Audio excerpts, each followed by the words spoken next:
The ink was still wet when I realized my terrible, irreversible mistake. It wasn't supposed to happen like this. That letter, scorched with my fury, dripping with my bitterness, was meant for my cousin Elias. Just a private rant between family, a way to release the anger that had been boiling inside me for years without actually speaking treason aloud. I called him a tyrant. I said he ruled from an ivory tower while the border villages starved. I wrote that he was so blinded by his own cower that he'd probably trip over his own crown and fall down the palace steps. It was angry. It was reckless. It was never, ever supposed to leave my hands. But Lyra Voren happened. That viper with her perfect smile and poisoned heart. She'd appeared at the tavern where I was finishing the letter, all false concern and sharp eyes. I'd stepped away for mere minutes to help old man Hemet with his firewood. When I returned, the letter was gone from the table, and Lyra was gone from the village. My heart stopped dead in my chest. She took it. After 10 years? After she'd already destroyed my chance to join the Royal Guard? After she'd taken everything from me? She still wanted more? She wanted to see me burn. 3 nights later, the knock came. Not a knock, a demand, a pounding that shook the very foundations of my little cottage at the edge of the Silverwood. It was 3 in the morning, and the world was swallowed by a silence so deep that the sound was like thunder. I knew, with a chilling certainty that iced my veins, who stood on the other side of that door. I crept forward, my bare feet cold on the wooden floor. Through the small, distorted glass of the peephole, I saw him, Calen Thorne, the Alpha King. He was just a silhouette against the full moon, but even blurred, his presence was immense, a shadow wrapped in a shadow, power radiating from him in waves I could feel through the wood. My hand trembled as I reached for the latch. To refuse would be worse. To run was impossible. I took a shuddering breath and opened the door. The cold night air rushed in, but it was nothing compared to the cold that settled in my soul when I looked at him. He was taller than I remembered from the glimpses during royal processions. His hair, black as a starless night, fell around a face that seemed carved from granite and moonlight. High cheekbones, a stern jaw, and eyes. Oh, his eyes. They weren't just silver. They were liquid mercury, glowing with an inner light that pinned me where I stood. In his hand, held between his fingers like something contaminated, was my letter. Ilara Vance, he said, and my name in his voice was a low vibration that went straight to my bones. He stepped forward, and I had to retreat, the door swinging fully open. He filled the space, making my cozy home feel like a doll's house. "Does this belong to you?" I couldn't speak. My throat had closed. I could only stare at the crumpled paper, at my own familiar, hate-filled script, visible even from a distance. He didn't wait for an answer. He unfolded it, the sound unbearably loud. "Let's see," he murmured, his voice deceptively soft. "Tyrant, that's how you start. Arrogant, brutal. You have quite a vocabulary for a border healer." He looked up, and his gaze was a physical weight. "But here's my favorite part. You hope I trip over my own ego and fall down my palace steps. A creative curse, poetic even." "Your Majesty," I finally choked out, my voice a thin, reedy thing. "That letter, it wasn't meant for you." "But it reached me," he said, taking another step into the room. The door swung shut behind him, enclosing us in the dim, candlelit space. It was delivered to my private chambers with a helpful note suggesting I pay attention to the sedition brewing in the borderlands. Care to explain? "It was private." The words burst from me, fueled by a surge of desperation. "A foolish private thought put to paper. It was stolen." "By whom?" His question was swift as a blade. I clenched my jaw. Naming Lyra would sound like a petty excuse, the desperate accusation of a jealous rival. And part of me, the proud, shattered part, refused to give him that satisfaction. "It doesn't matter. The words are mine. I wrote them." He studied me, his head tilting slightly. The moonlight from the window caught the angles of his face. "You don't deny their sentiment." How could I? They were true, every bitter word. I lifted my chin, forcing myself to meet those terrifying, beautiful eyes. No, I don't deny it. Silence stretched between us, thick and charged. I expected rage. I expected him to call his guards, to have me dragged away. Instead, he did something worse. He looked curious. You write that I've never stepped in the mud of this village, that I let children go hungry while my court feasts. You say my patrols are executioners, that I am a king of stone, not of flesh and blood. He took the final step, and now he was close enough that I could see the darker flecks in his silver irises, close enough to feel the heat coming off him, a stark contrast to the night's chill. Is that truly what you see, Ilara Vance? A monster? My heart hammered against my ribs. This was it, the line. Cross it and there was no return. But the anger, the years of watching my people struggle, of burying my parents, of losing my future, it rose up in a tidal wave. Yes, I whispered, then stronger. Yes, that is what I see. He didn't move, didn't flinch. The air in the room grew heavier, as if the atmosphere itself was bowing to his will.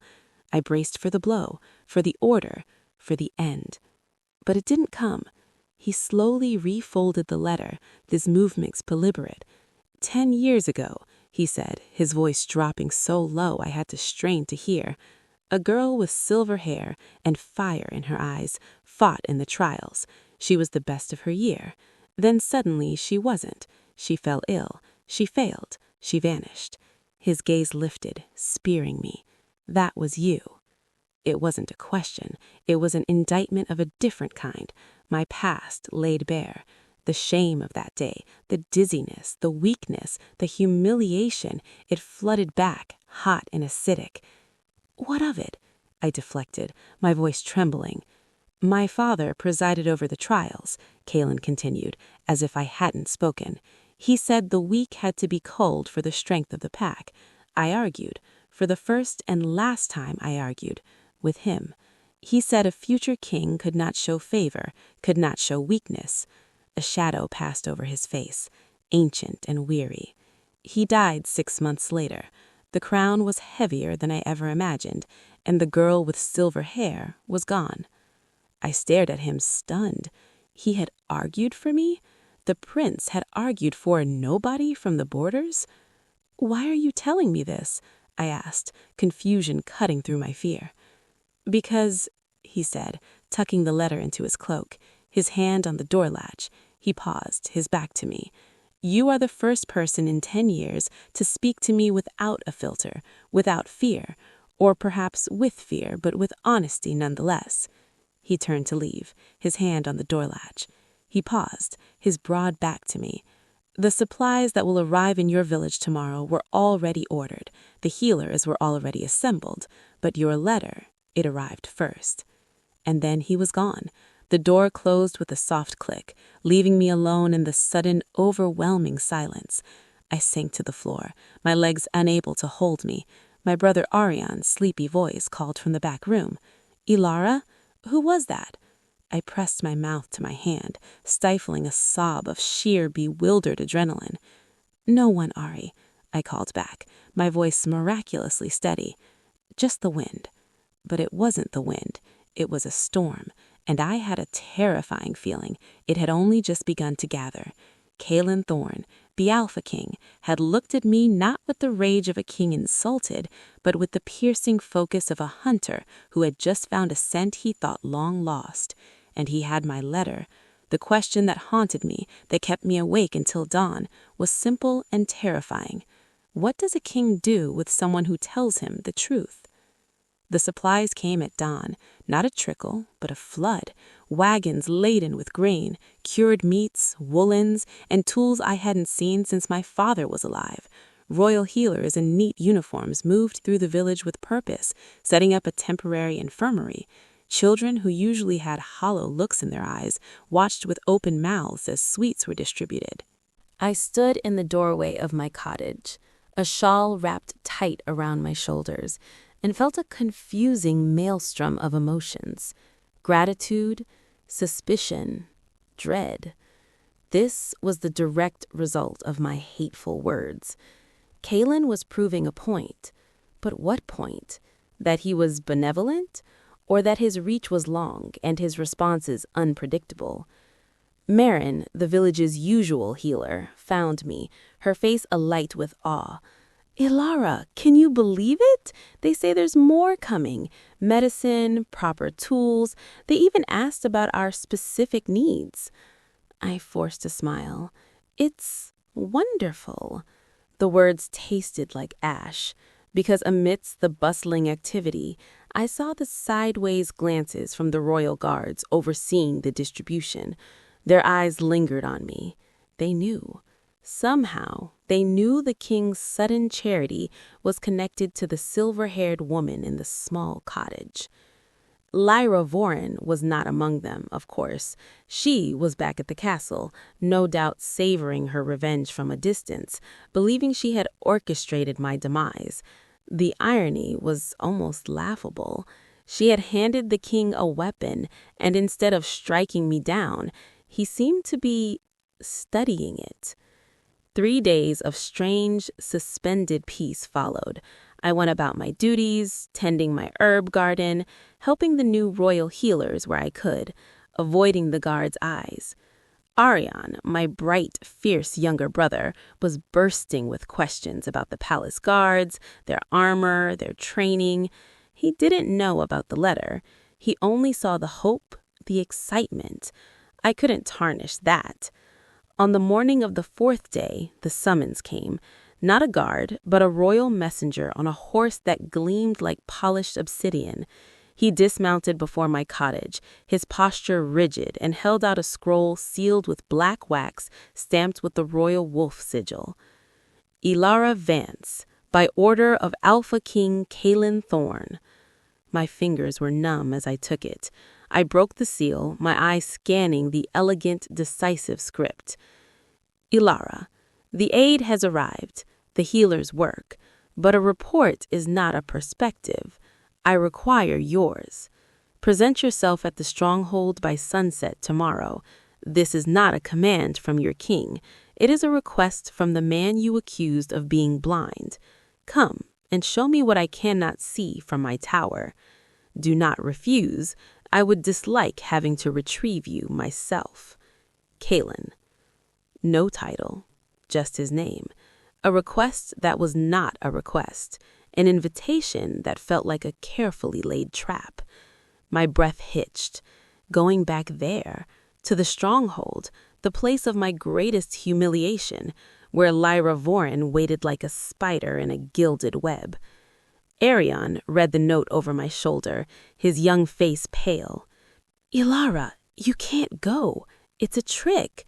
After what you said? What choice do I have? I whispered, folding the parchment. If I refuse, he comes here. That would be worse. It would bring his wrath down on the whole village, undo all this good. I looked at my brother, at the cottage that was all we had left. I have to face this. The messenger was still waiting. Your answer, Miss Vance? I lifted my chin, the gesture feeling hollow but necessary. Tell the king I will be there. The ride to the stronghold the next day was a journey through my own ghostly past. The dense, familiar forests of the borderlands gave way to the cultivated fields and larger towns of the inner territories, and finally to the imposing, stark beauty of the mountains. And there, nestled against a cliff face like a natural extension of the stone itself, was the stronghold. It was more brutal, more magnificent than I remembered. Towers of dark gray granite clawed at the sky. Banners bearing the snarling black wolf snapped in the wind. The sheer scale of it was meant to humble, to intimidate. It worked. As I passed through the massive gates, a chill that had nothing to do with the mountain air settled deep in my bones. The courtyard was a whirl of activity. Guards drilling, servants hurrying, nobles in fine robes conversing in low tones. And then, like a flaw in a beautiful tapestry, I saw her, Lyra. She stood near the training grounds, surrounded by a coterie of warriors, her golden hair braided intricately, her armor flawless. Her eyes found me instantly, and a smile, thin and venomous, touched her lips. She excused herself and glided over, cutting through the crowd like a shark. "Ilara Vance," she purred, her voice sweet as poisoned honey. "What an unexpected surprise. I heard a rumor you were summoned. I almost didn't believe it." She looked me up and down, taking in my simple, travel-worn clothes. "To what do we owe this honor? Did you come to apologize to the king for your vigorous opinions?" The urge to slap that smile off her face was so strong, my hand twitched. I curled it into a fist. "I came because I was asked, Lyra. Unlike some, I don't make a habit of stealing people's property and using it as a weapon." She smiled, didn't falter, but her green eyes turned ice. "A weapon? I merely delivered a message to its proper recipient. The words, as I recall, were yours. All those lovely treasonous phrases." She leaned in, her voice dropping. "Tell me, does he keep the letter on his desk, a daily reminder of the border witch who dares to curse her king?" Before I could retort, a silence fell on the courtyard. It was sudden and absolute, like a blanket had been thrown over the noise. I turned. Caelan Thorne stood at the top of the wide stairs leading to the great hall. He wasn't looking at the crowd. He was looking directly at me. He wore dark, simple clothes, a leather vest over a gray shirt, trousers tucked into boots, but he wore them like armor. His presence commanded the silence. His silver gaze swept past me to Lyra, and his expression, already stern, hardened. "Lyra," he said, and his voice, though not loud, carried effortlessly. "Is there a problem?" Lyra immediately bowed her head, the picture of contrite obedience. "No, Your Majesty. I was merely welcoming our guest." "See that your welcome is respectful. Ilara Vance is here under my protection and by my invitation. Any disrespect shown to her is disrespect shown to me. Is that understood?" A ripple went through the crowd. Under my protection. The words were a shield and a brand. Lyra's jaw tightened, but she dipped into a lower curtsy. "Perfectly, Your Majesty." He descended the stairs, and the crowd parted for him as if by an unseen force. He stopped before me, and I had to crane my neck to meet his eyes. Up close, in the daylight, he was even more imposing.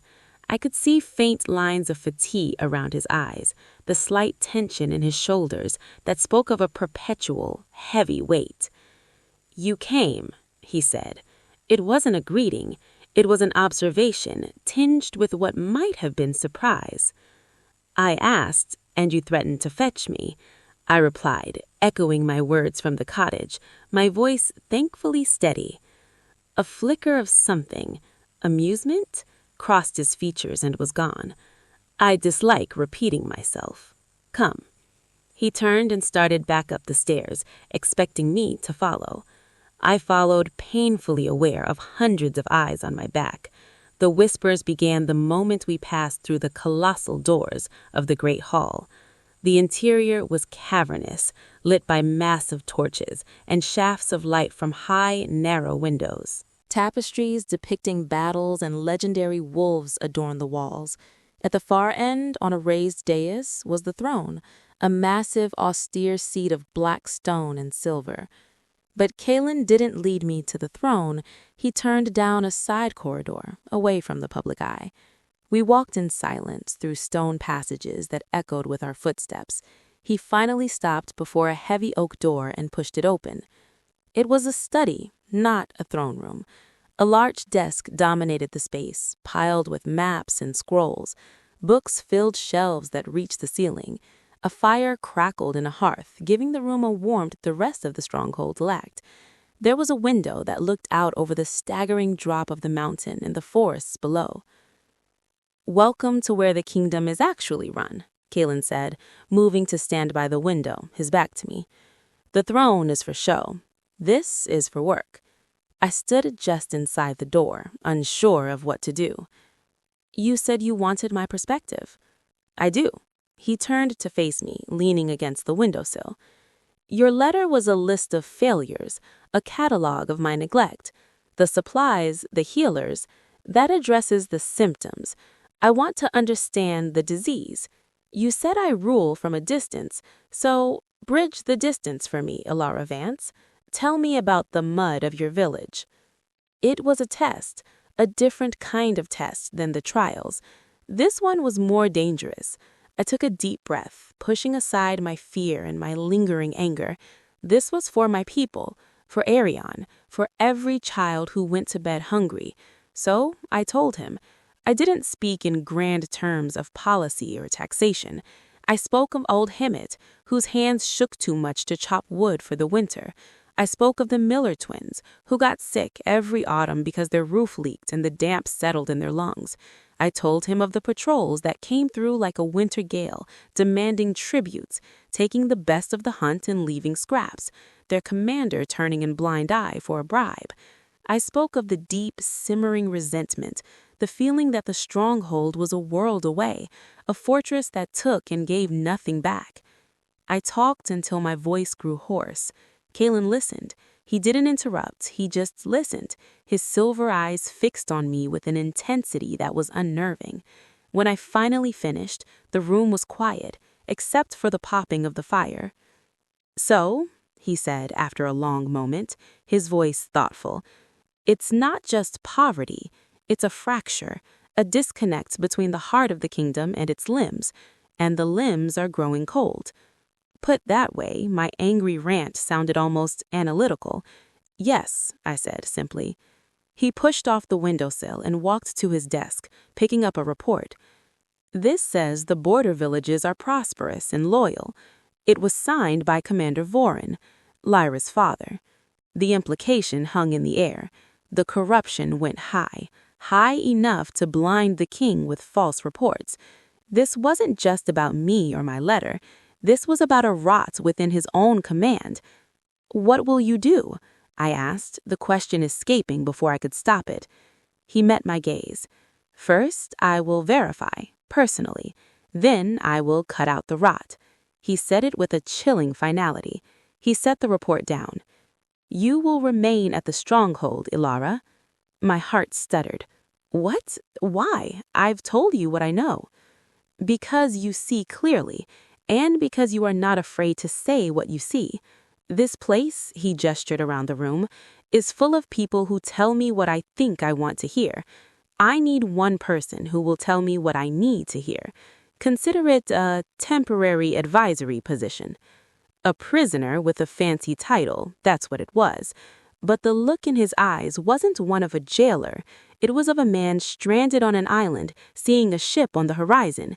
It was a look of stark, lonely need, and I had just thrown him a rope. I just didn't know if it would save me or hang us both. My new chambers in the stronghold were not a cell. They were in fact beautiful. A spacious room with a large bed, a writing desk, a fireplace, and a window with a view of the inner gardens. A servant had laid out a simple but well-made dress in gray wool, along with everything else I might need. It was a gilded cage, but a cage nonetheless. Every comfort was a reminder that I was here by the king's will and by his will alone. Arion arrived the next day, wide-eyed and buzzing with excitement that overpowered his worry for me. He was immediately swept into the novice training quarters, his dream of becoming a royal guard now a tangible possibility. Seeing his joy was the only thing that made my situation bearable. My role as advisor began awkwardly. I was given a seat at the long, scarred table in the war room during a strategy meeting.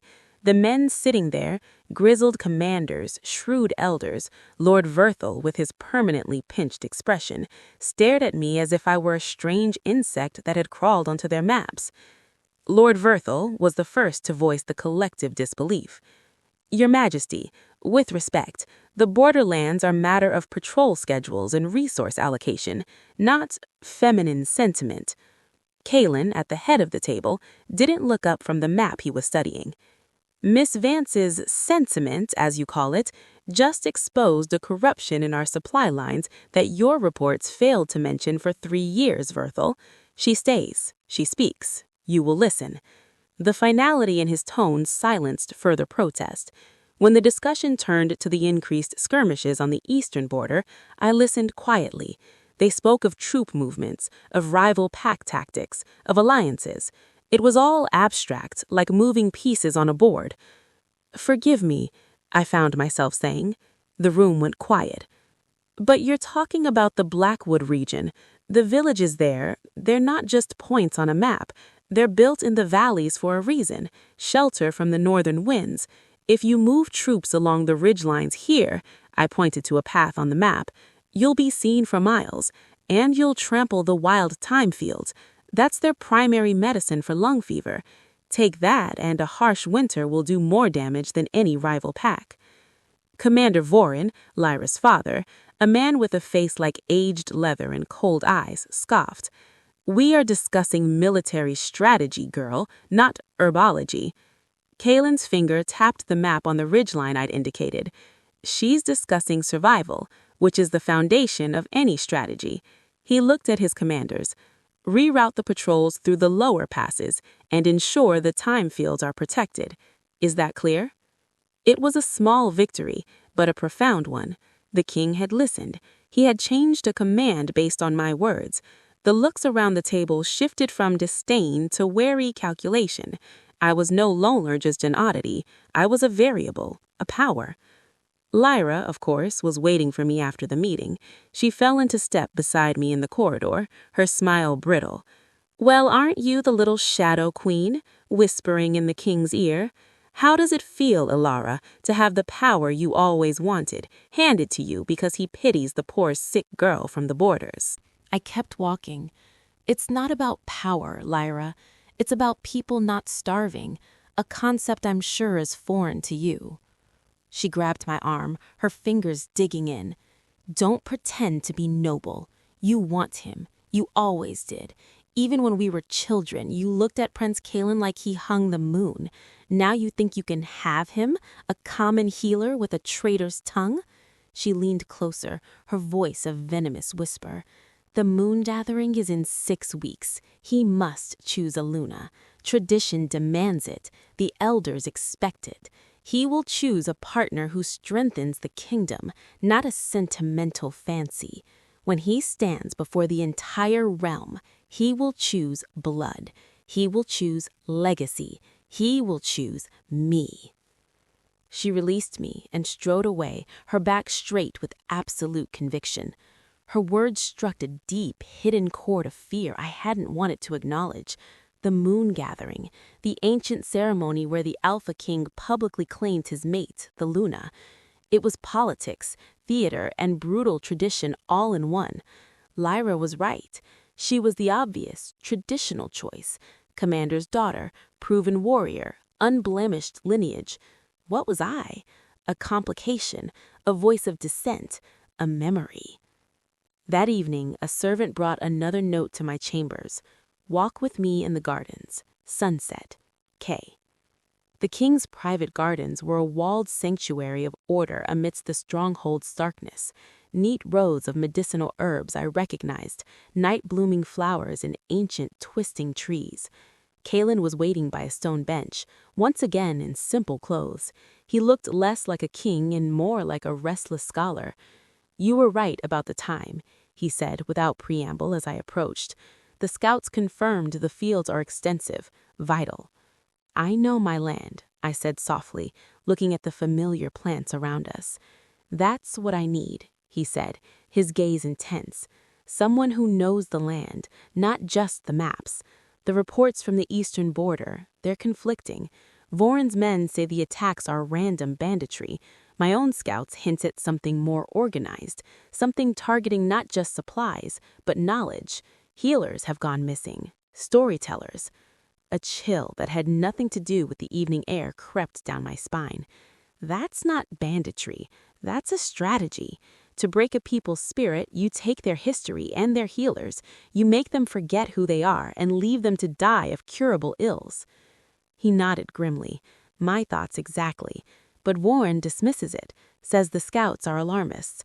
He ran his hand through his hair, a rare gesture of frustration. I am surrounded by walls of lies, Alara. Some are built of fear, some of ambition. It is isolating. The raw honesty in his voice disarmed me. This was not the tyrant from my letter. This was a man shouldering an impossible burden, alone. "You trust no one," I observed. "I trusted my father's advisors. Now I find their loyalty was to their own status." He looked at me, the fading light turning his eyes to molten silver. "You I do not have to trust. I know you will tell me the truth, even if it is harsh, even if it is about me." We walked in silence for a while, the scent of damp earth and night flowers filling the air. "Lyra believes you will choose her at the moon gathering." I said the words, slipping out before I could cage them. He stopped walking. "Lyra Vorn believes the sun rises to hear her sing. She is a skilled warrior and a political asset, but she is also the one who delivered your letter, is she not?" I blinked, stunned. "You knew?" "A hunch. The note attached was too neatly condemning. It reeked of personal spite, not loyal concern." His expression darkened. "She sabotaged your trial 10 years ago. I have no proof, but I have no doubt." "Why?" The question was a plea. Why would she hate me so much? For a long moment he didn't answer. He looked at me, a strange, conflicted look in his eyes. "Because even then, you were different. You didn't bow and scrape. You laughed. You challenged. You looked at me, the lonely prince, and saw a person, not a title. She saw that, and she coveted it. She wanted to be the one who stood out, so she removed the competition." The revelation was a physical blow. All these years of shame, of believing I was weak, of hating myself for failing, it was all her doing. And Kaylin had suspected, but been powerless as a prince to stop it. The bitterness I'd carried began to crack, not vanishing, but shifting, transforming from self-directed loathing into a cold, clear fury. "Will you punish her?" I asked, my voice tight. "When I have proof, not before." His principles were inflexible, even for revenge. "But know this, Alara. The choice at the moon gathering is mine. It will not be made for tradition or politics or to appease the Vorin family. It will be made for the future of this kingdom and for my soul." He turned to face me fully, the last rays of sunset painting his profile in gold. "You asked me, in your letter, what kind of king I am. I am a king who is tired of ruling in the dark. You brought a spark of light into that darkness.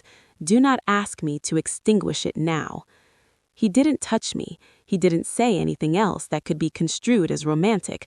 But in that moment, in the twilight of the garden, with his words hanging between us, a bond was forged, not of love, not yet, but of profound, unshakable respect, and a shared purpose.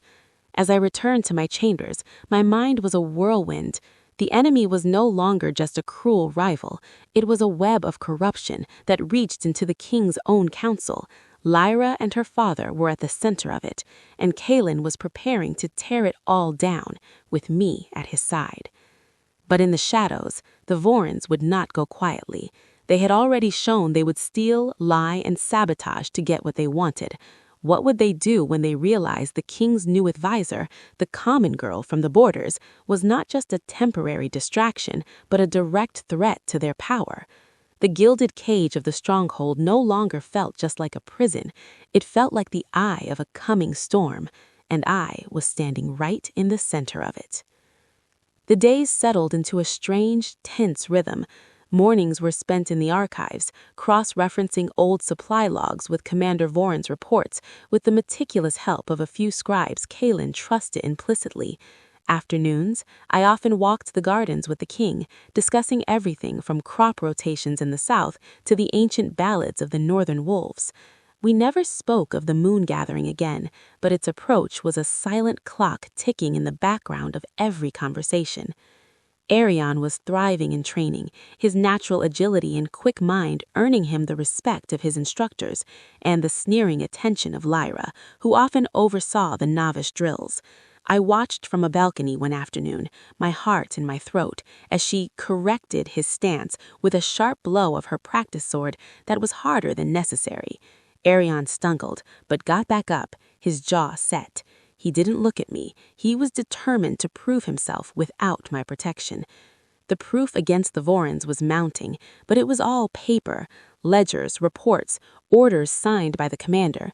We needed a witness, someone from within their operation who would talk. Then a break came from an unexpected source. Old Hemet from my village arrived at the stronghold with a cart of special herbs for the king's advisor. When we were alone in the still room where I worked, the old man's trembling hands stilled. His eyes, usually watery and vague, were sharp. "Ilara, girl," he whispered, pulling a small, dirty pouch from within his tunic. "A man came to the village, a guard, but not in uniform. Hurt bad, arrow in his side. He was running from something. Before he passed, he gave me this. Said to get it to someone who could use it. Said, Voren sells us out. The Eastern attacks, they're a lie." With fumbling fingers, I opened the pouch. Inside was a metal badge, tarnished with blood. It was a royal guard insignia, but defaced, the wolf's head scored through with a knife, and a folded, blood-stained piece of parchment, a map hand-drawn showing the eastern border. But it wasn't our maps. It was marked with symbols I didn't recognize and notes in a tight, angular script. At the bottom, a single word, Bloodfang. The Bloodfang Pack, our oldest, most vicious rivals. They hadn't been a serious threat in decades, contained to the barren mountains beyond the Blackwood. But this suggested communication, collaboration. "This guard," I asked, my voice hushed. "Did he say anything else? A name?" Hemet nodded, his face pale. He said, "Tell them it's Rylan. Tell them Voren made a deal with the devil." Then he was gone. Rylan. I knew that name. A young, idealistic guard from a southern town. He'd been assigned to Voren's Eastern Command 6 months ago, reported missing in action last month. I hid the pouch in my dress, my mind racing. This was it. The witness was dead, but he'd left evidence. Evidence that connected Voren not just to corruption, but to treason, to colluding with the Bloodfang.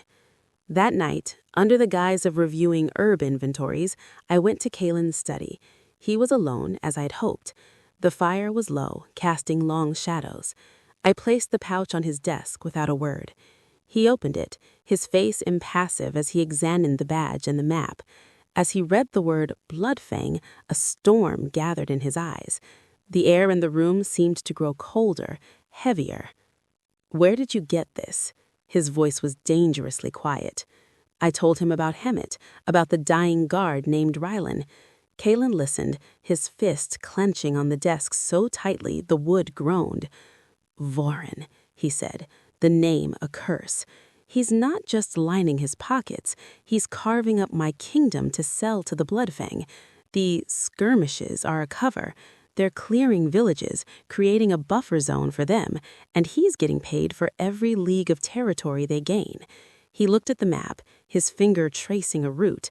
"They're not just targeting healers, they're targeting loyalty. They want the land empty and broken, ready for them to claim." "What will you do?" I asked, the magnitude of the treason stealing my breath. Confrontation would be premature. He would deny it, destroy evidence. He has allies in the council who would demand irrefutable proof. Kalen's mind was working, strategic and cold. We need him to act, to show his hand. A plan began to form in the dim light, a dangerous, delicate plan. "The moon gathering," I said slowly. "It's the most important event of the year. Every eye will be on you. If you were to show favor to someone other than Lyra, it might force his hand. If he believes his political power is slipping, he might rush his plans with the Bloodfang, make a mistake." Kalen looked at me, his gaze piercing.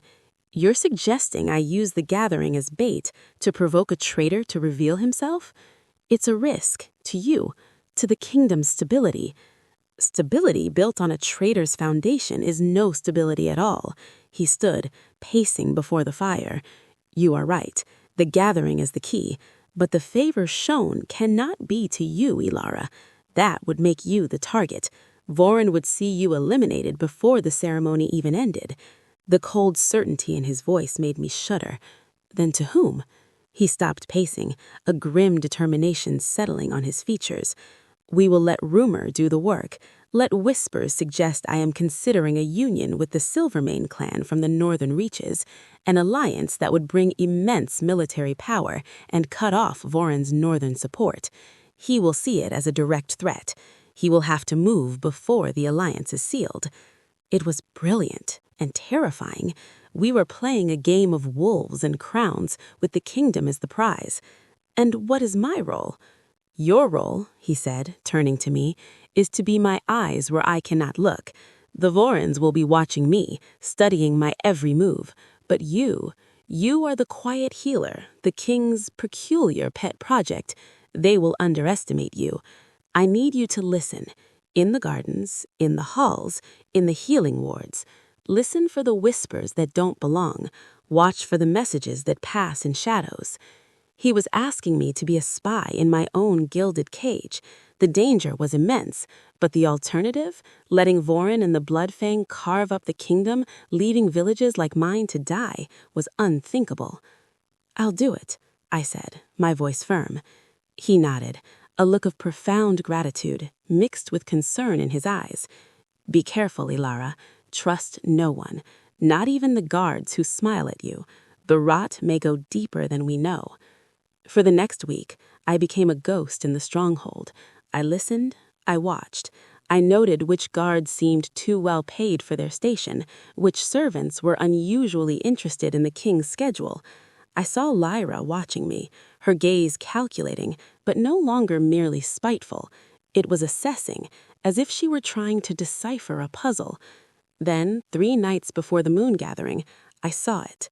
Late in the still room, preparing a tonic, I saw a flicker of movement in the torch-lit courtyard below my window.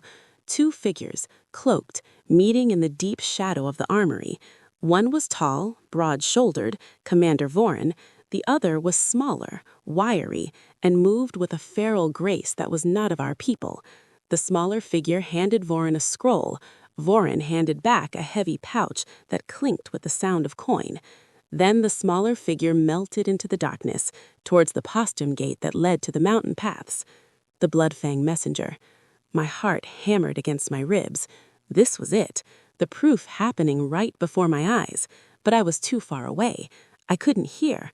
I couldn't see the scroll's contents. I had to get closer. I had to know what was in that scroll. Waiting until the courtyard was empty, I slipped from my room, wrapping a dark shawl around my shoulders. I moved like a wisp of smoke, using the columns and arches for cover. I reached the shadow of the armory where they had stood. The ground was hard-packed dirt. I saw the impressions of boots. And there, half trampled, was a small wax seal that had fallen from the scroll.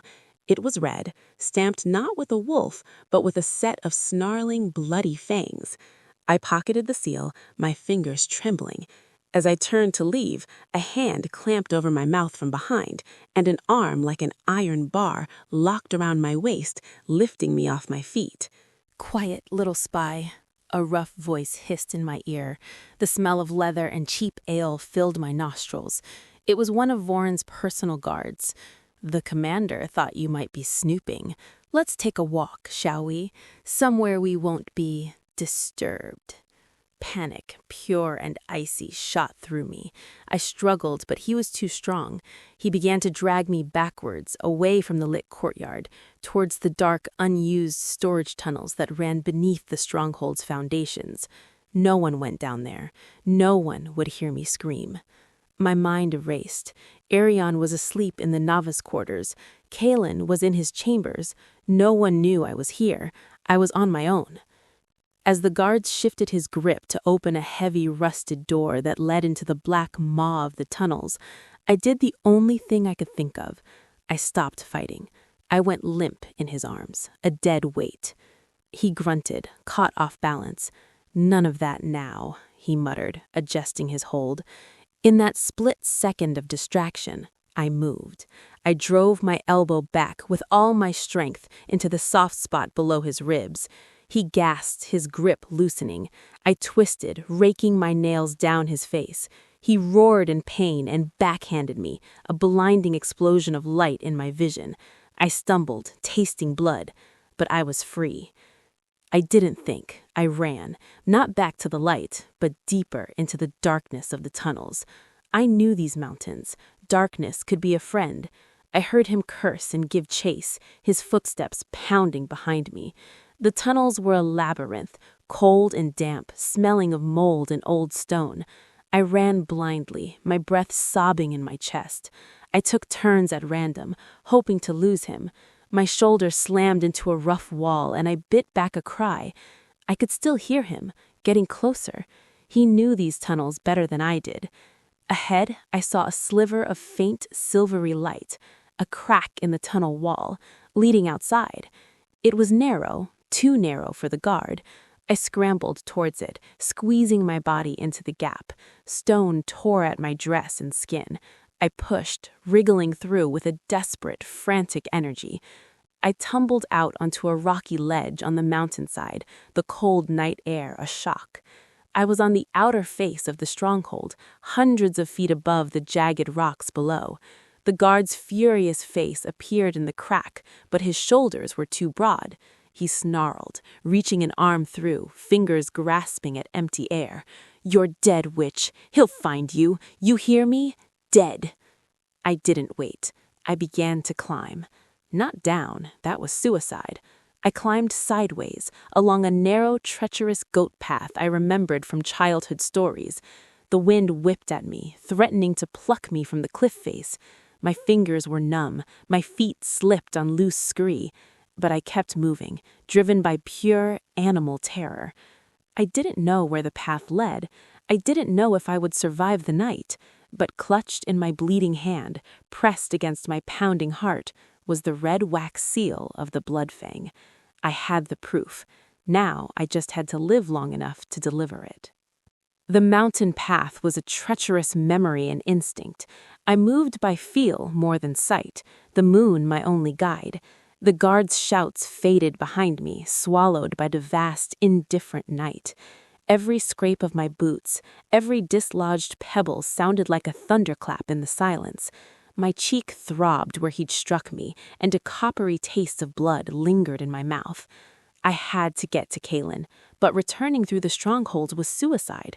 Voran's man would be waiting, or worse, Voran himself would have guards posted at every entrance, ready to label me a thief, a madwoman, a traitor caught in the act.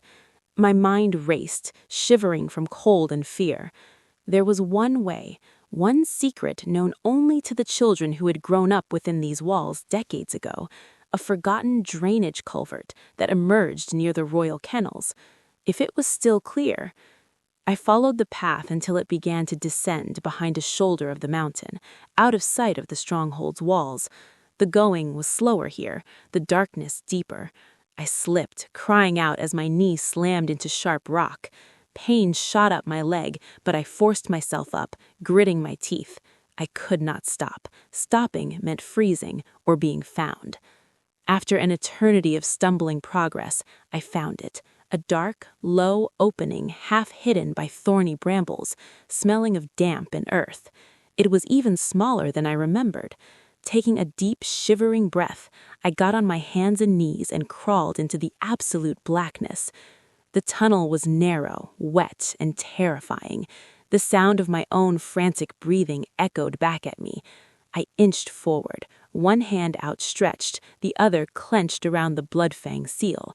Water soaked through my dress, and the cold seeped into my bones. Panic threatened to overwhelm me, the feeling of the earth closing in, of being buried alive. I thought of Arion, safe in his bed. I thought of Kalen, alone in his chambers, trusting me to be his eyes. I pushed forward. Just when I thought I couldn't take another moment, I saw a faint, grimy light ahead, A grate. I reached it, my fingers closing around cold, slimy iron. The bars were locked from the outside, but rusted through in one corner. With a desperate, silent plea to any ancestor who might be listening, I braced my feet and pushed against the weak spot. With a groan of protesting metal, the corner bent outward, creating a gap just wide enough to squeeze through. I emerged into a misty pre-dawn gloom behind the kennels. The smell of wet hay and dogs was overwhelming. I lay in the mud for a moment, trembling from exhaustion and relief. I was inside, but I was far from safe. I was a mess, filthy, torn, bleeding. I looked exactly like what Vorin would claim I was, a desperate fugitive. I had to reach the one place in the stronghold that was sacrosanct, where even the commander would hesitate to burst in without the king's express permission, the royal archives. The head archivist, Master Corvin, was a friend of my father's, a man of absolute integrity who valued knowledge over politics, and he had a direct private passage to the king's private study used for delivering sensitive documents. Keeping to the shadows, moving like the ghost I felt I was becoming, I made my way to the archive tower. The great oak door was unlocked at this hour. I slipped inside, into the profound, dusty silence of thousands of books and scrolls. "Hello?" a reedy voice called from amidst the shelves. Master Corvin emerged, spectacles perched on his nose, holding a candle. He took one look at me and his eyes widened behind the glass. "By the moon! Ilara, child, what has happened to you?" "Master Corvin," I gasped, stumbling towards him. "I need to see the king, now. It's a matter of treason, and I think they'll try to kill me for it." He didn't hesitate. The old scholar's face hardened with a resolve I'd never seen. He took my arm, his grip surprisingly strong. "This way, quickly." He led me through a maze of shelves to a seemingly blank wall. Pressing a sequence of stones, a section swung inward silently, revealing a narrow, spiral staircase. "It leads to the antechamber of the king's private study. Go. I will ensure no one follows." I took the candle he offered and began to climb, my injured legs screaming in protest. The stairs seemed endless. Finally, I reached a small wooden door. I knocked, the sound feeble in the thick silence. It opened almost immediately. Kalen stood there, dressed as if he hadn't slept, his hair disheveled, a look of intense concentration on his face that transformed into shock and then fury when he saw me. "Ilara!" Kalen pulled me into the room, his eyes scanning my torn dress, my bloody face, my wild eyes. "What in the name of the ancestors?" I didn't have the breath for explanations. I shoved the wax seal in his hand. "Vorin," I panted, leaning against the wall for support. "He met a Bloodfang messenger in the courtyard last night. They exchanged a scroll for coin. I saw it. His guard caught me. I escaped through the tunnels. He's selling the eastern border. The attacks are a cover. Rylan was right." Kalen's face went pale, then darkened with a rage so potent the air in the room seemed to crackle. He examined the seal, his jaw clenched so tight I could see the muscle jumping. "Where is the guard who attacked you?" "I left him in the lower tunnels. He couldn't follow. He'll report to Varin, which means Varin knows you're a threat. He'll act quickly now." Kylan's mind was moving at lightning speed. He strolled to a bell pull and rang it once, a sharp, clear sound. Within moments, a different guard appeared, an older man with a scarred face and calm eyes. Kylan's personal captain, Bren. "Bren," Kylan said, his voice like forged steel. "Commander Varin is a traitor in league with the Bloodfang. He has just attempted to murder my advisor. Assemble the King's Guard, only those whose loyalty you would stake your life on. Secure the commander's quarters and the eastern gate. Do it quietly. Do not let him know we are coming." Bren didn't blink. He simply bowed. "At once, Your Majesty." He left, silent as a shadow. Kylan turned back to me, his anger banked now, replaced by a fierce, protective intensity. He guided me to a chair, fetched water and a cloth. With a gentleness that belied the storm in his eyes, he cleaned the blood from my face. "You are hurt." "It's nothing," I murmured, but I flinched as he touched my bruised cheekbone. "He struck you." It wasn't a question. It was a death sentence. "I'm alive. That's what matters. We have to stop him, Kylan, before the moon gathering, before he can make his move." "We will." His hand cupped my uninjured cheek, his thumb stroking my skin. The contact sent a shock through my system, warm and solid amidst the chaos. "You are the bravest person I have ever known, Alara Vance. You walked into the lion's den with your eyes open, and you pulled a fang from its mouth." Before I could respond, a commotion erupted somewhere in the distance. Shouts, the clash of steel. It was happening. Kylan was at the door in an instant, sword in hand. "Stay here. Lock the door behind me. Do not open it for anyone but me or Bren." "Kylan, wait!" But he was gone. I was alone again, with the sounds of a silent coup turning loud, echoing through the stone halls. I paced the room, every nerve on fire. Minutes stretched into an eternity.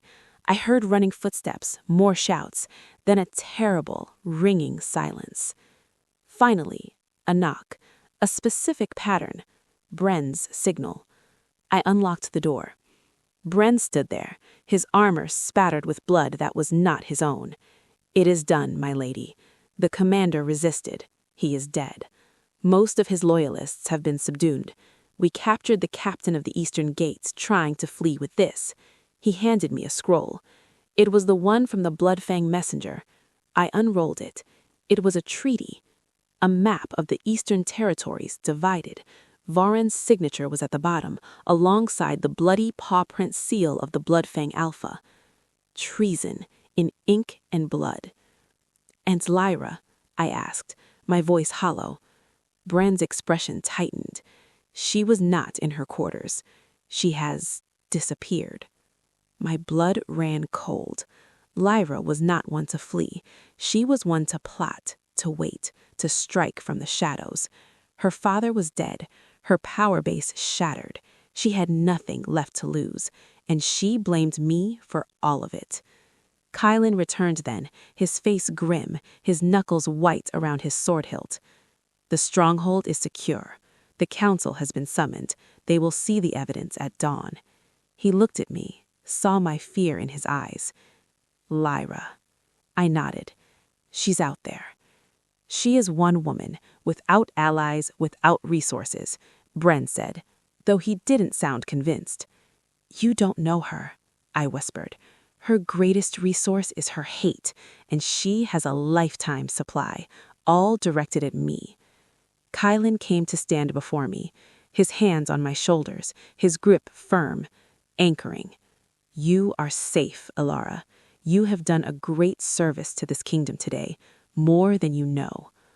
But as the first rays of dawn painted the sky, washing the stronghold in pale, cold light, I didn't feel like a hero. I felt like a target.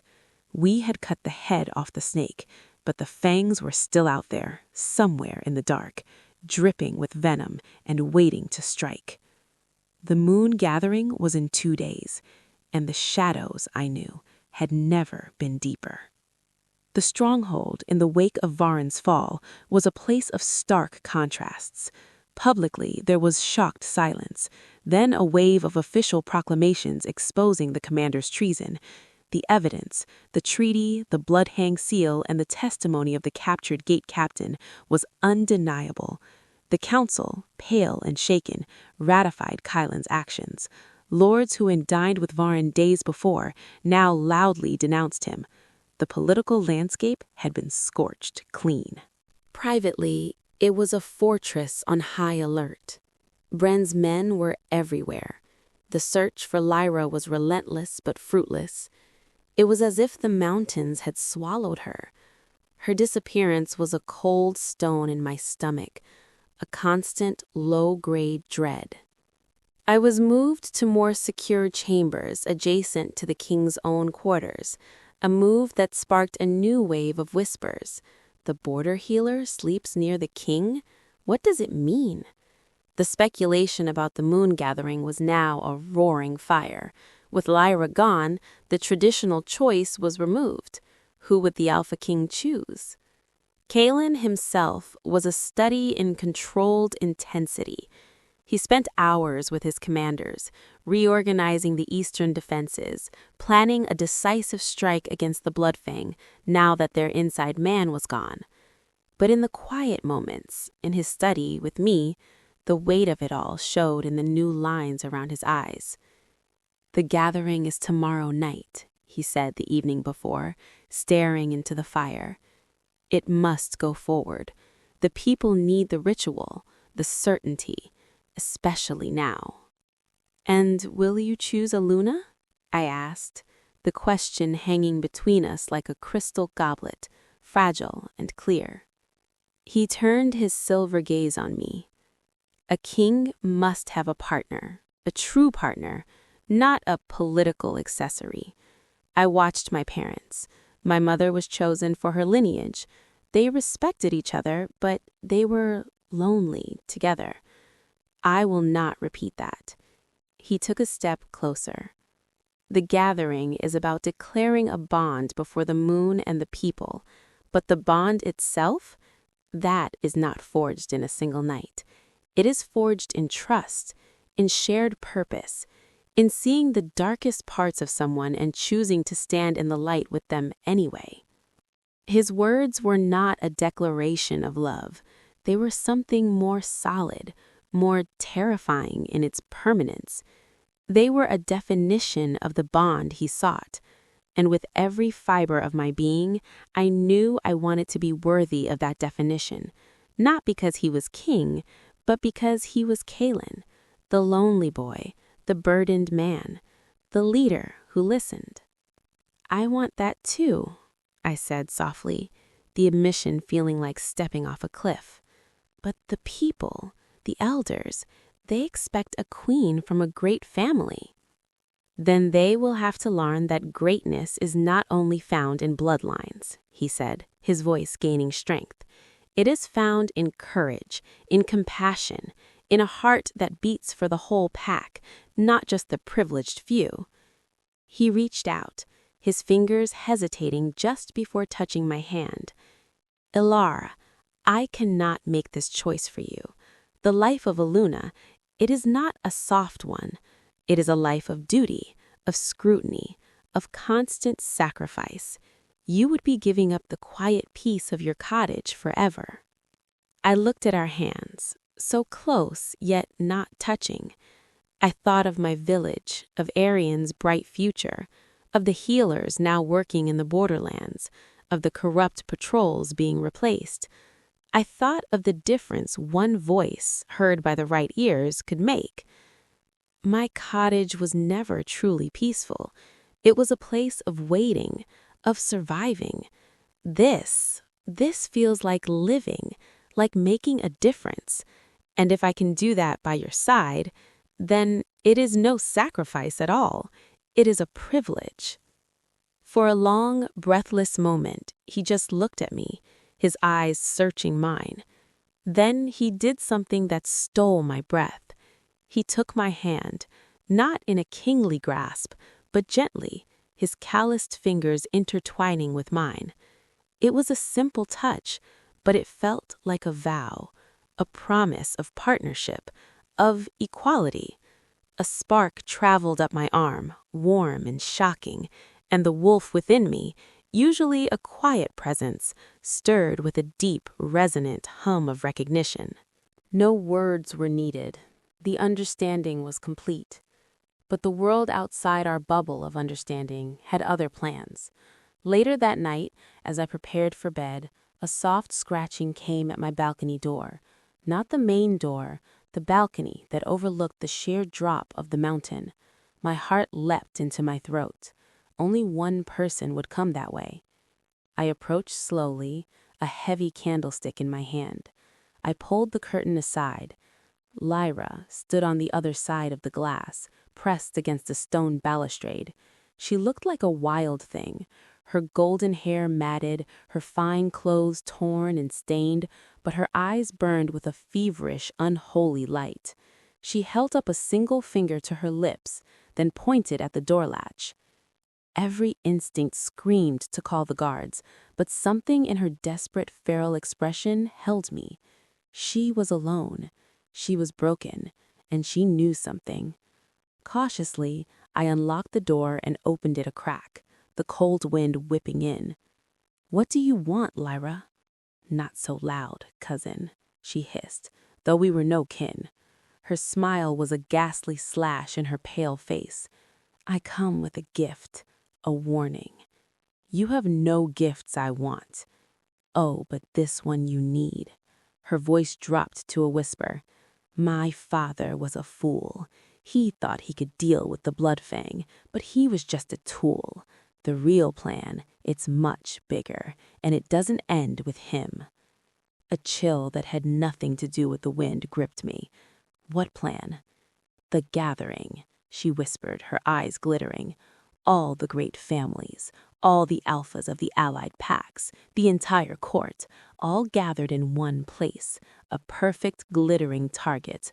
The Bloodfang don't just want the eastern border, Elara. They're coming with an army. Tomorrow night." The blood drained from my face. "You're lying. The passes are guarded." "Guarded by men my father placed, men now loyal to the coin the Bloodfang provides, or dead and replaced." Her smile turned triumphant. "I was his lieutenant. I know the routes. I know the signals. They will be inside the walls before the first ceremonial horn is blown." Horror, cold and absolute, washed over me. It made terrible sense. Voran's treason wasn't about land. It was about delivering the entire kingdom on a platter. "Why tell me? You hate me." Lyra's expression shifted, the triumph fading into something raw and terrible. "I do hate you. I have always hated you, but I am not a traitor to my own people. My father's greed blinded him to what he was truly unleashing. The Bloodfang will not rule. They will slaughter. They will burn the stronghold to the ground and sow the fields with salt. I may want you dead, Elara, but I don't want my world dead." A flicker of the old, proud warrior showed in her eyes. "Tell the king. He is stubborn, but he is not a fool. He may be able to stop it.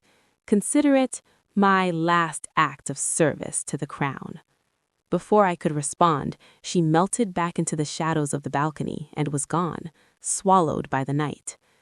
I stood frozen, the candlestick shaking in my hand. Was it a trick? A final, elaborate attempt to discredit me or lure Kaelin into a trap? But the details, the specific knowledge of the guards, the timing, it rang with a horrible truth. I didn't run to Kaelin's door. I flew. I burst into his study, where he was still working, and poured out Lyra's warning in a frantic, jumbled rush. He listened, his face hardening into a mask of granite. When I finished, he was silent for a full minute, processing.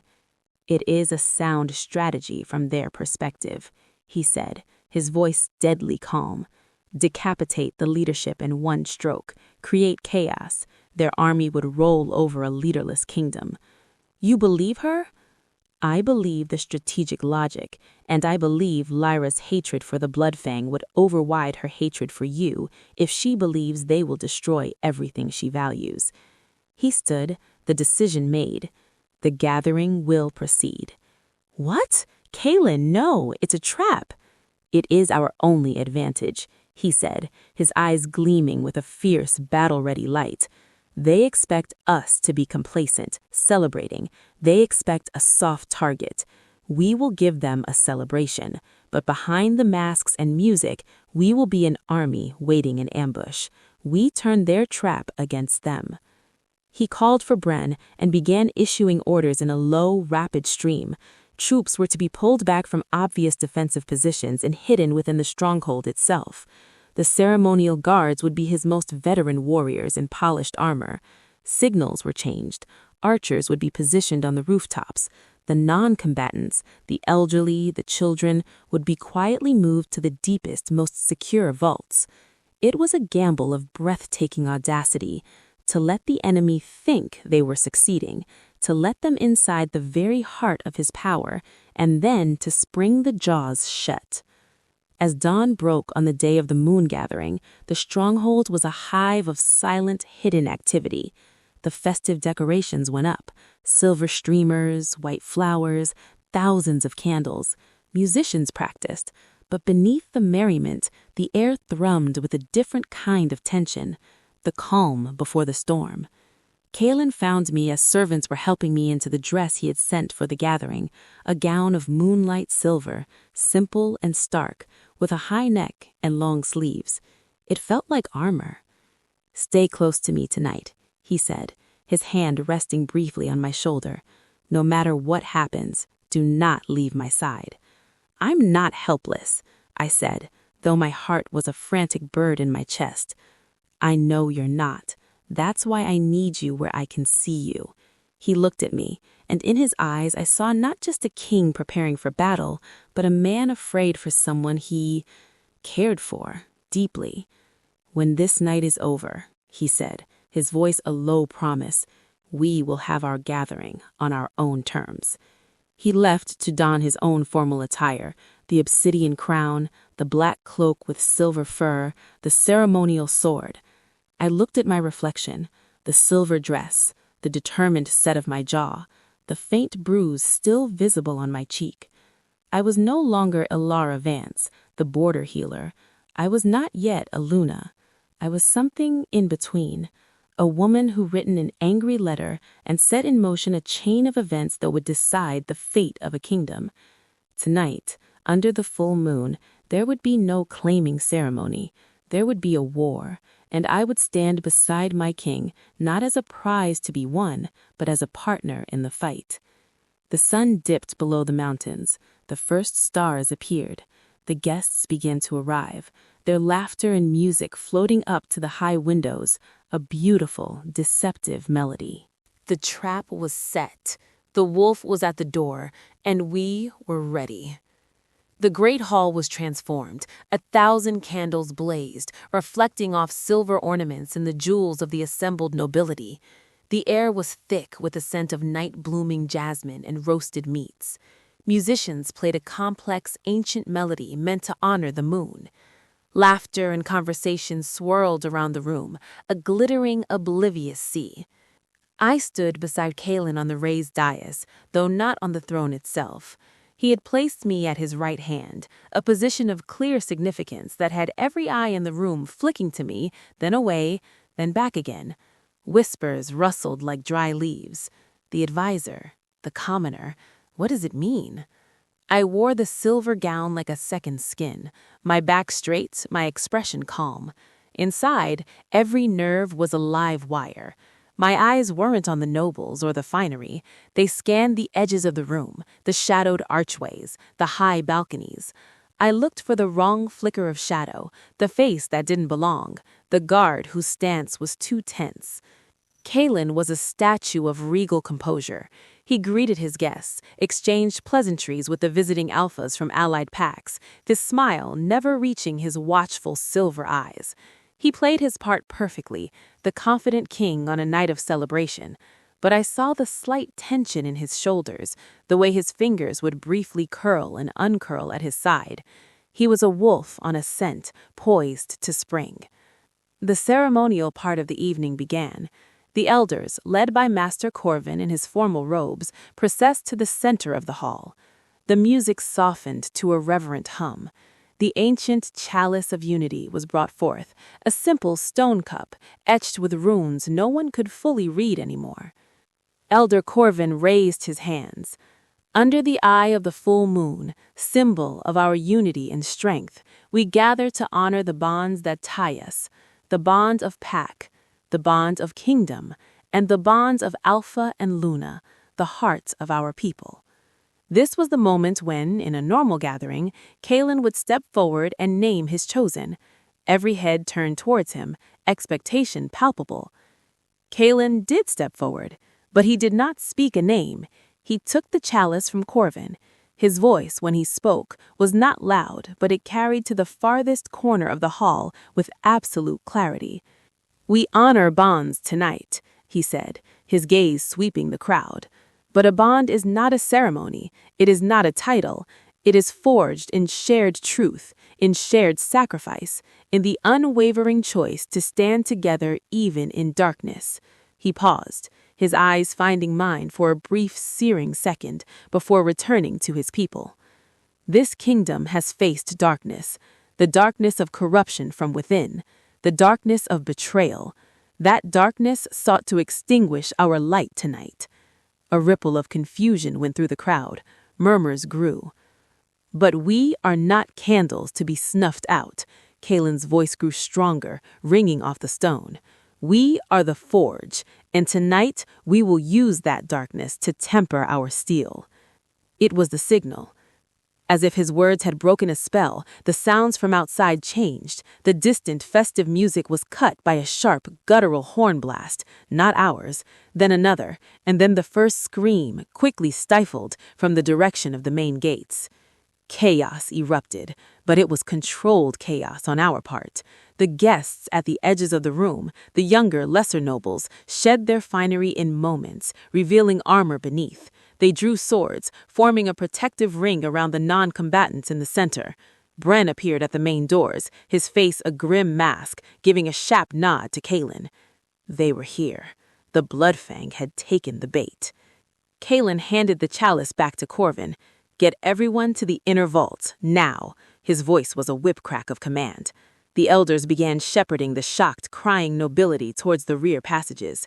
Kalen turned to me, all pretense gone, his face the fierce, focused visage of a warrior king. "Stay with Bren. He will get you to safety." "No," I said, the word firm. I reached beneath the folds of my silver gown and pulled out the one thing I had insisted on bringing, my father's old hunting dagger, its blade sharp and true. "I am not a piece of jewelry to be locked away. I am a healer. Your people will be wounded. They will need me. I fight with a needle and bandages, but I fight." For a second, I thought he would argue, but he saw the resolve in my eyes, the same resolve that had written a treasonous letter and faced him down in a cottage. He gave a curt, approving nod. "Then stay behind the front line. Bren, 2 men with her at all times." The doors to the great hall burst open then, not with a subtle infiltration, but with a roaring tide of violence. Bloodfang warriors poured in. They were bigger, wilder than our people, clad in mismatched pelts and rusted armor, their faces painted with savage streaks of red. They fought with a frenzied, brutal joy. Our disguised guards met them with a wall of disciplined steel. The beautiful hall became a battlefield, the air filled with the clash of swords, grunts of effort, and cries of pain. Silver trays and crystal goblets shattered underfoot. I didn't freeze. The healer in me took over. I spotted a young guard fall, clutching a gash in his thigh. Dodging a swinging axe, I dropped to my knees beside him, my dress pooling in a spreading stain of red that was not its own color. I tore a strip of silver silk from my underskirt and tied a tight tourniquet. "Press here, hold it," I shouted at a terrified serving girl crouched nearby. She nodded, her face white, and took over. I moved to the next, then the next. I staunched wounds, offered sips of water from a fallen goblet, whispered words of encouragement. I was a spot of calm movement in the madness, my silver dress a beacon. I saw our people fighting with desperate courage. I saw Kalen. He was a whirlwind of destruction. He fought not with wild rage, but with a cold, precise efficiency that was more terrifying. His ceremonial sword was a blur of silver light, each stroke deliberate, each parry flawless. He moved through the Bloodfang like a force of nature, cutting a path towards their leader, a massive brute with a crown of actual jagged fangs on his helmet. This was their alpha, and Kalen meant to end it. But as he engaged the Bloodfang Alpha, I saw movement from the high balcony above the dais, a figure cloaked in shadow, a bow drawn, an archer, overlooked in the chaos, aiming not at the general fray, but at Kalen's exposed back. "Kalen!" I screamed, the raw sound tearing from my throat. He heard me. He half turned, but it was too late. The archer loosed. Time seemed to slow. I didn't think. I moved. I threw myself forward, not towards Kalen, but into the path of his blind spot. I felt the impact before I heard the sound, a sickening thud that drove the air from my lungs. A searing, white-hot pain exploded in my shoulder. The force spun me around, and I crashed to the floor, the world going blurry and muffled.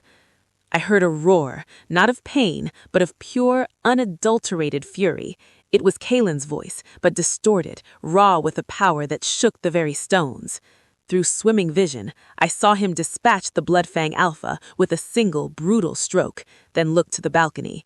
The archer was already falling, a dagger buried in his throat, thrown with impossible accuracy. Then Kalen was at my side, his face spattered with blood, a mask of anguish. "Ilara, no, look at me!" The pain was a distant, throbbing thing. I tried to focus on his silver eyes, wide with fear. "The arrow," I gasped. "It's in the joint. Don't pull it. Cut the shaft." He understood instantly. A bad wound, but not immediately fatal if treated right. He snapped the arrow shaft close to my skin with his bare hands, his touch gentle despite the violence of the action. "Bren, a healer, now!" But the battle was already turning. Seeing their alpha fall and their sneak attack fail, the Bloodfang's frenzy broke. They began to fall back, our guards driving them from the hall out into the courtyard where more ambushing Chutes awaited.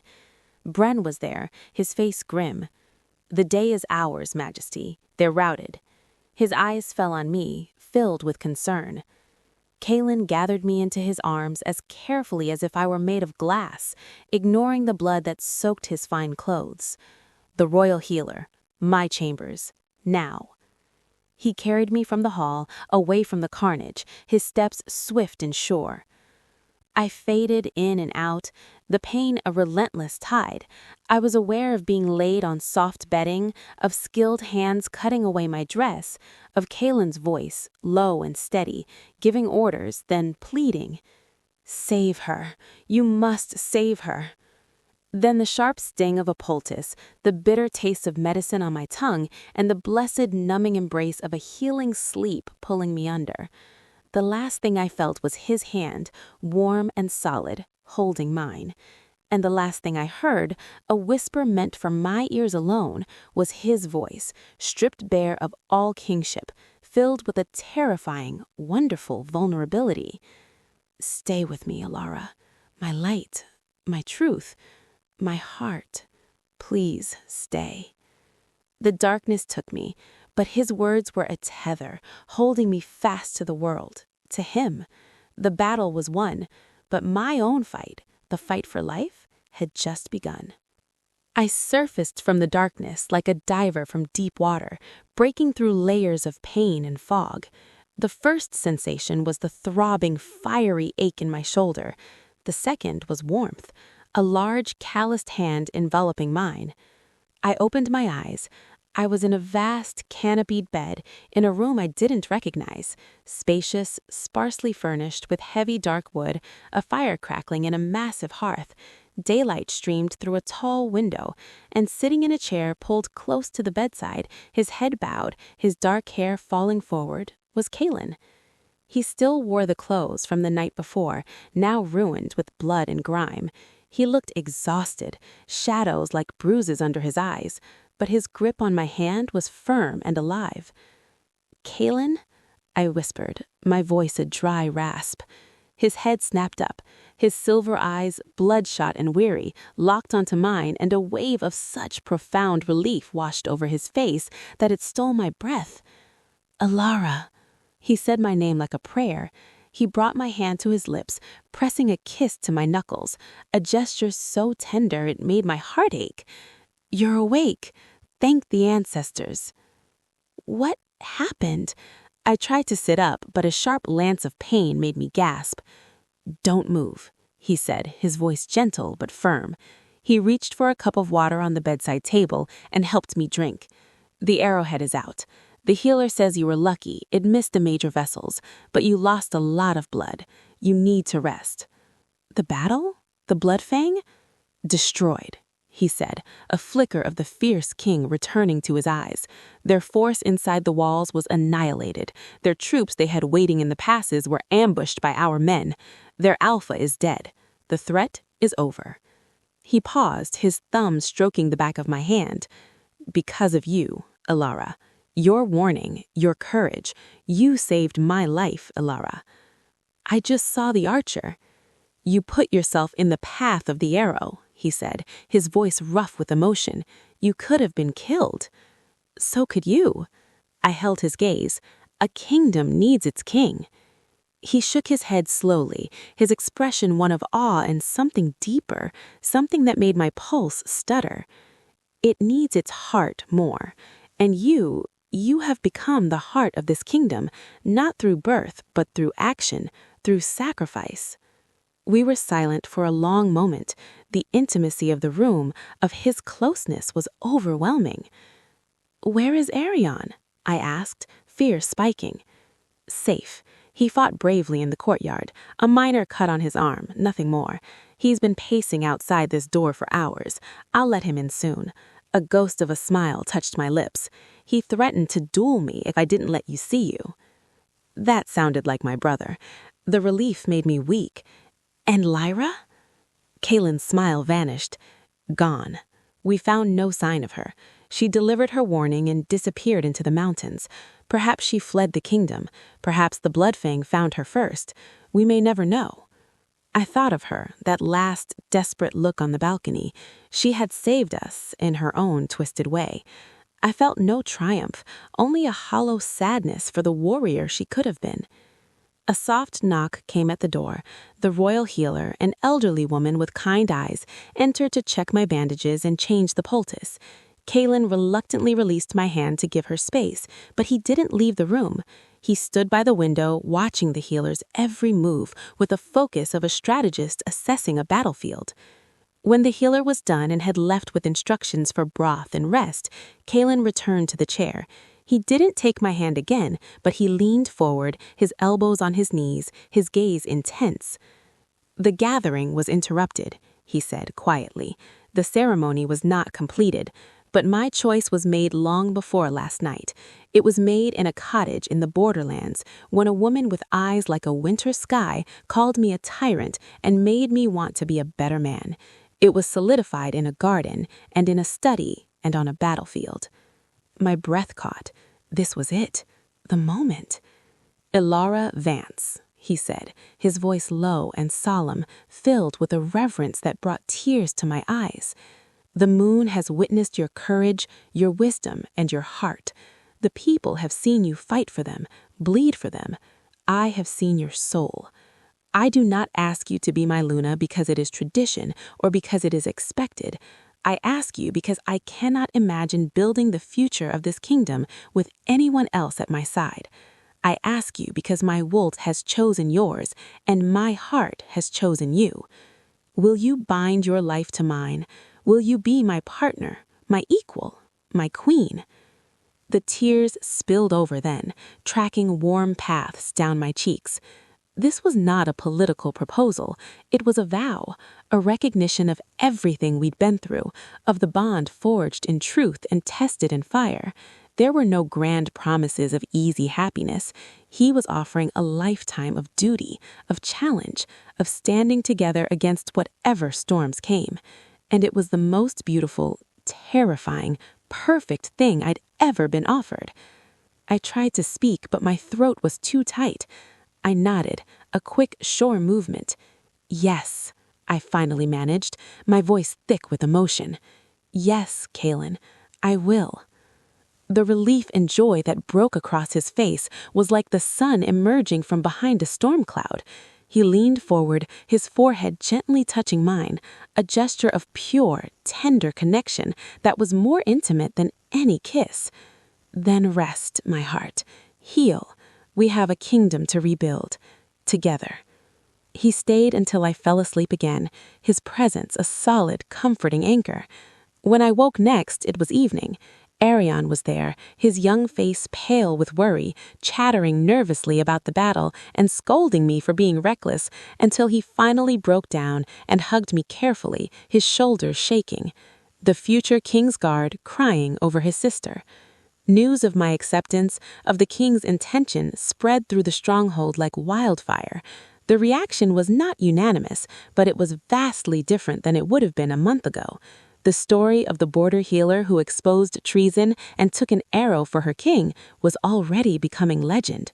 Respect, once grudging, was now given freely by the warriors who had fought beside us. The common people, when they heard, celebrated. "She is one of us," they said. "She understands." A week later, when I was strong enough to stand, Kaelin called a formal council. I entered the chamber on his arm, my shoulders still bandaged beneath a simple, high-necked gown of deep blue. The council members rose. Lord Verthel, his face a complex mask of resignation and newfound respect, was the first to bow. "Lady Alara," he said, the title feeling strange but not unwelcome, "the kingdom owes you a debt." "The kingdom owes its king its loyalty," I replied, my voice clear, "and its people their safety. That is all I have worked for." Kaelin addressed them. "The moon gathering ceremony will be held anew 1 month from today, when the healer's moon is full. It will be a celebration not just of a union, but of our victory, of a kingdom cleansed of corruption and external threat. And it will be held not just here, but in every village square. We will feast as one pack." It was a masterstroke, turning a royal wedding into a national celebration of unity. The council agreed enthusiastically. The next month was a whirlwind of peaceful activity, rebuilding trust in the East, integrating the loyal warriors from Voron's former command, planning the new decentralized patrol systems I had suggested, and yes, planning the ceremony. Kaelin and I spent our days working side by side, our evenings walking in the gardens, talking of everything and nothing. The easy companionship deepened into something profound. We learned each other's silences, each other's strengths and vulnerabilities. The physical attraction was a constant, humming undercurrent, but it was tempered by respect, by the shared trauma we had survived, by the shared joy of finding a true companion in a world of masks. One afternoon, as we reviewed plans for a new healing hall in the borderlands, I looked up to find him watching me, a soft, wondering expression on his face. "What?" I asked, smiling. He said, "I was just thinking." He reached across the table to take my hand, his thumb tracing circles on my palm. "That angry letter was the best thing that ever happened to me. It brought a storm into my life, and that storm cleared the air and left behind you." I squeezed his hand. "It brought a king to my doorstep, a king who listened, and that changed everything."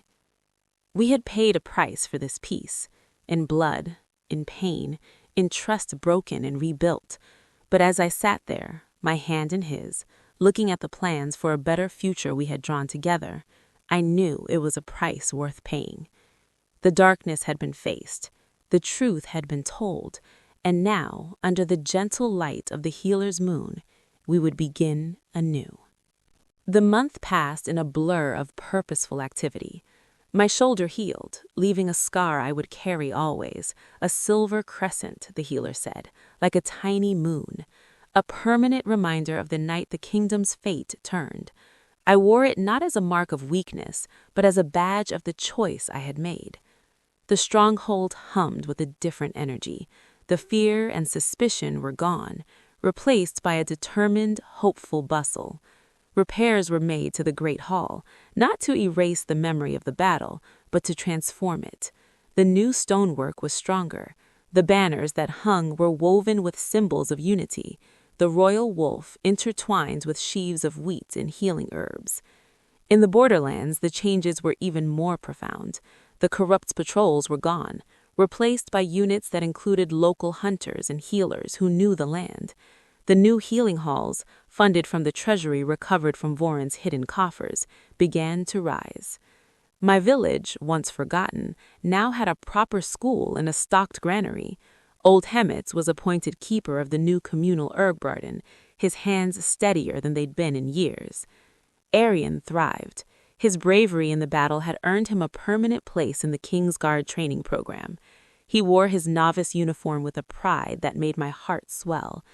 He still looked at Kalen with a touch of awe, but now it was mixed with a burgeoning respect for the man, not just the king. Kalen and I fell into a rhythm that felt new and deeply right. Mornings were for governance, meetings, petitions, planning. Afternoons, we often rode out together, visiting the nearby villages, listening to the people directly. He was a king learning his land through the eyes of his people, and I was his guide. My childhood knowledge of every stream and forest path, now a tool of statecraft. Our evenings were ours alone. Sometimes we talked late into the night in his study, debating policies, sharing stories from our pasts. Sometimes we simply sat in comfortable silence by the fire, reading or working on separate tasks, the presence of the other a quiet comfort. The bonds between us, woven from trust, respect, and shared purpose, grew stronger and more intricate with each passing day. It was a foundation, I realized, that could support a lifetime. The night before the Healer's Moon ceremony, a quiet anxiety found me. I stood on my new, larger balcony, part of the suite adjoining Kalen's that would become our shared space after the ceremony, and looked out at the mountains. The title Queen still felt like a foreign garment waiting to be tried on. Would I be enough? Could a healer from the borderlands truly rule a kingdom? "You're thinking too loudly." I turned. Kalen stood in the doorway to the connecting sitting room, leaning against the frame. He wore simple clothes, his hair still damp from washing. He looked more like the man from the gardens than the king from the throne. "Is it that obvious?" I asked with a small smile. He came to stand beside me, following my gaze to the stars. "I was just thinking," he said, reaching across the table to take my hand, his thumb tracing circles on my palm, "that you are not climbing a peak alone. We are building a bridge, you and I, together." I leaned my good shoulder against his arm, drawing strength from his solid presence. I keep thinking of the girl who wrote that letter, so angry, so sure she was right. I never imagined it would lead here. Destiny has a strange sense of humor, and a better plan than any of us could devise, he said softly. He turned to face me, his expression serious in the starlight. "Tomorrow we will stand before the kingdom, but the vow we make is not for them, it is for us, a promise to face every challenge, to celebrate every joy as partners. Do you believe in that promise, Ilara?" I looked into his silver eyes, saw the certainty there, the unwavering faith in us. All my doubts melted away. "With all my heart." He nodded, a satisfied, peaceful look settling on his features. "Then sleep well, my future queen. Tomorrow we begin." The day of the Healer's Moon dawned clear and bright. The ceremony would be at dusk, but the celebrations had already begun in the villages below. The sound of distant music and laughter floated up on the wind. My chambers were a flurry of activity. Servants helped me into the ceremonial gown. It was not the silver of the battle knight, nor the simple blue I favored. This was a gown for a queen, the color of the twilight sky, a deep indigo that shifted to purple and then to a silver hem embroidered with tiny sparkling stars and delicate wolf tracks. The neck was high, covering my scar, the sleeves long and fitted. It was elegant, powerful, and utterly me. My hair was braided in an intricate crown, woven with fresh white moonflowers and tiny silver threads. I wore no heavy jewels, only a single pendant of polished moonstone, shaped like a wolf and a sheaf of wheat intertwined, hanging from a delicate silver chain. When I was finally ready, I looked in the mirror. A stranger looked back, a queen from a tale. But the eyes were mine, Ilara's eyes, still clear, still determined. I took a deep, steadying breath. A knock came. Arian entered, resplendent in his new formal guard uniform. His eyes went wide. "Ilara, you look—" "Ridiculous?" I asked, a nervous laugh bubbling up. "Amazing," he breathed. He stepped forward, his young face suddenly solemn. Father would be so proud. Mother, too. He swallowed hard. I'm proud to be your brother and to serve your king. Tears threatened to ruin the careful work of the servants. I hugged him carefully. Thank you, Ari. Now let's go. I believe I have an appointment with the king. The great hall was even more magnificent than before the battle. It was filled to overflowing, not just with nobles, but with representatives from every village, every trade guild, every corner of the kingdom. Commoners stood shoulder to shoulder with lords. The air buzzed with a joyous, electric anticipation. At the far end, the dais had been transformed. No longer just a throne, it was now a wide platform. The elders stood to one side. On the other stood the visiting alphas of the allied packs, and in the center, waiting, was Kalen. He took my breath away. He wore a tunic of black so deep it seemed to absorb the light, trimmed with silver that matched the threads in my gown. The obsidian crown sat on his brow, but his face was not the stern mask of the Alpha King. It was open, expectant, filled with a quiet, radiant joy. His eyes found mine the moment I entered, and a smile, genuine and unreserved, broke across his features. Arion escorted me down the long aisle, through the sea of smiling, weeping, cheering faces. The walk felt both endless and over in a heartbeat. We reached the dais. Arion placed my hand in Kalen's, gave a sharp, perfect salute to his king, and a wink to his sister, and stepped back. Kalen's hand was warm and sure around mine. He leaned in, his voice for me alone. You are a vision, Alara. My vision. Elder Corvin stepped forward, his voice amplified by the hall's acoustics and the rapt silence. People of the realm, we gather under the healer's moon, a symbol of renewal and wisdom. We come not just to witness a union, but to celebrate a new beginning. To honor a king who listens, and the woman whose courage and truth helped him see. He turned to us. Alpha King Kalen Thorn, do you, before your people and under the moon, choose Alara Vance as your alpha, your mate, your equal partner in rule and in life? Do you vow to honor her counsel, cherish her spirit, and defend her as your own heart?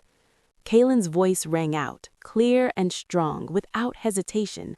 I do so vow, with my life and my soul.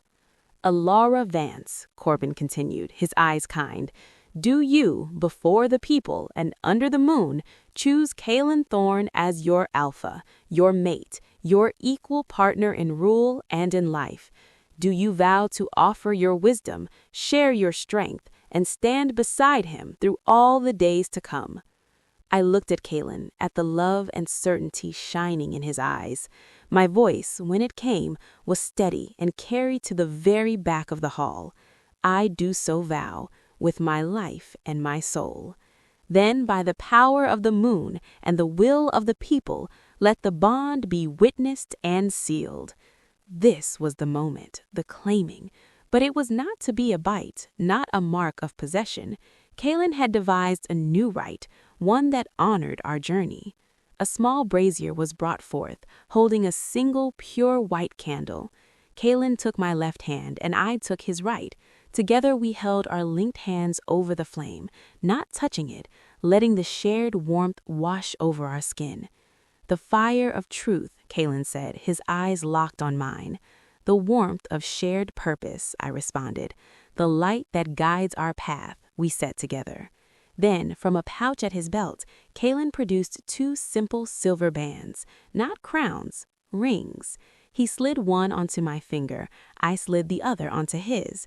They were cool and solid, engraved with a single continuous line that formed both a wolf's track and the stem of a healing herb. The circle has no end, Kalen murmured. Our bond has no beginning and no end. I finished the ritual phrase. Elder Corvin raised his arms. Behold, your Alpha and your Luna, Kalen and Alara Thorn. May their reign be long and their bond be a blessing to us all. The hall erupted, not just in applause, but in a deafening, joyful roar that shook the stones. Music swelled, flower petals rained down from the galleries. People cheered and wept and embraced. Kalen turned to me, his eyes shining. He didn't kiss me. Instead, he raised our joined, ringed hands high for all to see, a gesture of unity, of partnership. Then he leaned his forehead against mine, the same intimate, powerful gesture from my sickbed, now done before the world. Together, he whispered, the word a vow. Together, I echoed, my heart so full I thought it might burst. The feast that followed was legendary. It spilled out of the great hall into the courtyards, where long tables groaned with food for everyone. Kalen and I walked among our people, receiving blessings, laughing, dancing simple folk dances. I saw Marin from my village, weeping happy tears as she curtsied. I saw old Hemet holding a cup of ale in its host. I saw Bren smiling, perhaps the first time I'd ever seen him. Later, under the brilliant light of the full healer's moon, Kalen and I stole away to the private gardens. The sounds of celebration were a distant, happy hum. "It's done," I said, leaning against his side as we looked at the moon. "It's begun," he corrected gently, his arm around my shoulders. "We will do it, side by side." I looked up at him, at my husband, my king, my partner. The angry letter was an act of defiance born of despair. It had led me to a lonely cottage door at 3 a.m, to a battle in a glittering hall, to a scar on my shoulder, and finally here, to this garden, to this man, to this future. I called a tyrant to my door and found a king worthy of my heart. And together, under the healing light of the moon, we would build a kingdom worthy of its people. The story of the anonymous letter was over. The story of the queen who wrote it was just beginning. The end.